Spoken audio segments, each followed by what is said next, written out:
Hello दोस्त, नमस्ते, प्रणाम। आप लोग कैसे हैं? उम्मीद करती हूँ अच्छे होंगे, मस्त होंगे। हम आपके सामने एक छोटा सा गाना गाने जा रही हूँ। हमारे गाना को सुनकर बताइए कमेंट में कैसा है कैसा नहीं। और हमारे चैनल को सपोर्ट कीजिए और चैनल को सब्सक्राइब कीजिए, लाइक कीजिए, शेयर कीजिए। सबका नमस्कार। आपके सामने एक छोटा सा गाना गाने जा रही हूँ। धन्यवाद। सुनकर हमारे गाना को बताइए। अरे चरण में देव माए सिरवा झुकाई हो, रोवेले सेवकवा तुहर अचर फैलाई हो। तुहरे चरण में मैं सिरवा झुकाई हो, रोवेले सेवकवा तुहर अचर फैलाई हो। आके अपन शक्ति देवी माई देबू देखाई हो। गोदिया में तू दे दमाई हमरे तू ललनवा, कई द तू आजोरे माई हमर हो अंगनवा।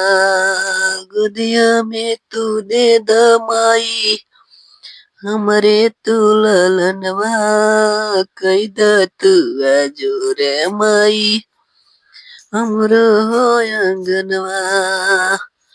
तना बोली सोही सब कर दिनवा बिताई हो। तना बोली सोही सब कर दिनवा बिताई हो। रोवेले सेवकवा तुहारे अचर फैलाई हो। आके अपन शक्ति देवी माई देवू तू देखाई हो।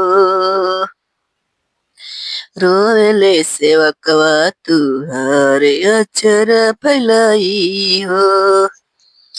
एक बलकवा बिना माई सोइले सजाई, घर परिवार हमरो नई देखल चाहेला परछाई।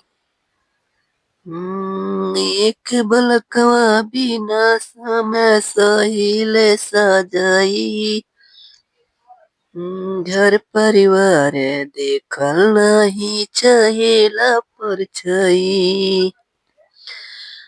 कवन गलतिया देवी माई भइल हमसे भारी, बिनती तुझसे करतानी तुहरे हम ते दुआरी। सजल रजल एक दियली गानवा बनाई हो, तुहरे चरण में माई सिरवा झुकाई हो। रोएले सेवकवा तुहरे अचर फैलाई हो। आके अपन शक्ति देवी माई देबू तू देखाई हो। धन्यवाद।